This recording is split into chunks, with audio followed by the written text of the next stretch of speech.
அவளுக்கு தெரியாது. நீ வேற. ஆமா நீங்க யாரு? ஐயோ யாரு? அவங்க யாரு புதுசா? இப்ப பாரு. அம்மா நீங்க 2 பேர் யாரு?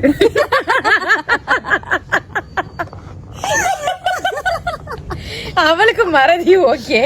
நான் எனக்கு சும்மாவே அப்படிதான் இருக்கு. ஏன்னா நீங்க யாருனியா நீங்க பேசிக்கிட்டு இருக்கீங்க. நீங்க கெட்டப் போட்டிருக்கீங்க, நான் கெட்டப் போடல. அவ்வளவுதான். உங்க புருஷன் எங்க கங்கா? அதாண்டி நானும் தேடிக்கிட்டு இருக்கேன்.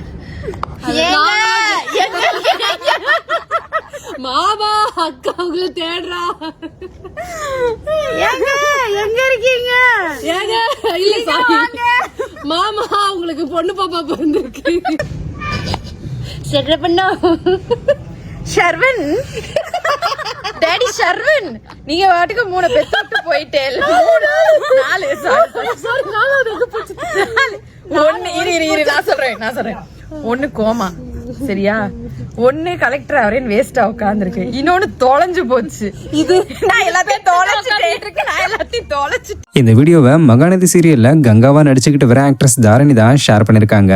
ஆக்சுவலா விஜய் டிவில டெலிகாஸ்ட் ஆகிக்கிட்டு வர மகாநதி சீரியல்ல ரீசெண்டா விஜய் மற்றும் காவேரிக்கு ஆக்சிடென்ட் ஆகி அதுல காவேரிக்கு மட்டும் உடம்பு சரியாகி இருந்தாலும் பழசெல்லாம் மறந்து கதையில ட்விஸ்ட் கொடுக்க, சொல்லப்போனா காவேரி தனக்கு கல்யாணமாகி குழந்தை பிறந்த விஷயத்தையும் சேர்த்து மறந்துட்டாங்க.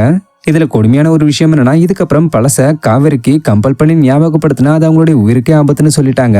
இன்னொரு பக்கம் காவேரி விஜயோட லைஃப்ல எப்ப வந்தாலும் அப்பத்துல இருந்து விஜய்க்கு கெட்டதா தான் நடக்குதுன்னு சொல்லி விஜயோட பாட்டி புலம்பி, இதுக்கப்புறம் இது செட் ஆகாது, விஜய் இதுக்கப்புறம் நல்லா இருக்கணும்னா காவேரி கூட இருக்கக்கூடாதுன்னு விஜயோட பாட்டியும் தாத்தாவும் முடிவு பண்ணி 2 பேரையும் பிரிச்சு விட, சோ விஜய் ஒரு பக்கம் சுயநினைவு இல்லாம இருக்க, விஜயோட குழந்தை அவங்க தாத்தா பாட்டி கிட்ட இருக்க, காவேரி ஒரு பக்கம் அவங்க ஃபேமிலி கூட சேர்ந்து சொந்த ஊருக்கே கிளம்புன்னு இப்ப சீரியலே டோட்டலா வேற மாதிரி ஆயிருச்சு.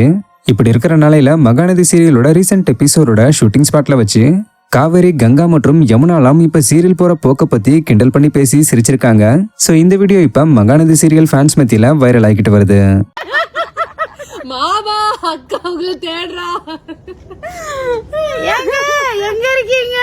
ஏங்க இல்ல சாரி மாமா உங்களுக்கு பொண்ணு பாப்பா பிறந்திருக்கு.